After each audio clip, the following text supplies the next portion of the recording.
At the age of 4 months, Bosco the bear arrived in Jamestown, Pennsylvania.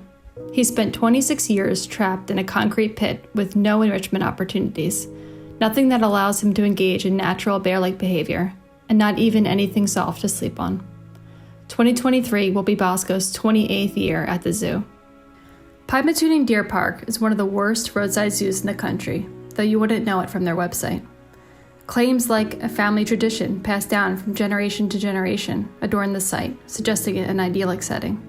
This is far from the truth. So far, in fact, that the Animal Legal Defense Fund and PETA filed a lawsuit against the park for violating the Endangered Species Act by repeatedly failing to provide proper care and conditions for the animals protected by the law, as well as asserting the park's inhumane treatment of wild animals failed to comply with Pennsylvania state law.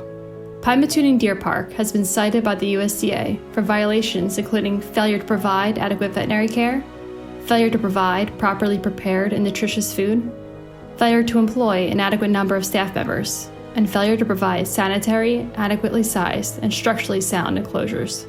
Thanks to the Animal Legal Defense Fund suit, a tiger, 2 lions, 2 ring-tailed lemurs, a Mikado pheasant, a military macaw, and a blue and gold macaw will at last have access to species-appropriate habitats and enrichment at the Wild Animal Sanctuary in Colorado. Big cats Neela, Buddy, and Missy, animals who travel great distances in the wild, were kept at the zoo in enclosures far too small to meet their needs. Now they have plenty of room to roam and explore.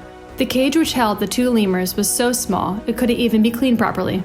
But now these bright, sensitive animals will have all the space they need, along with opportunities to climb and forage in ways that come naturally to them. But over 200 animals remain at Pymatuning, including Bosco, who's been moved to one of the big cat enclosures. A step up from a concrete pit, still a far cry from what he deserves.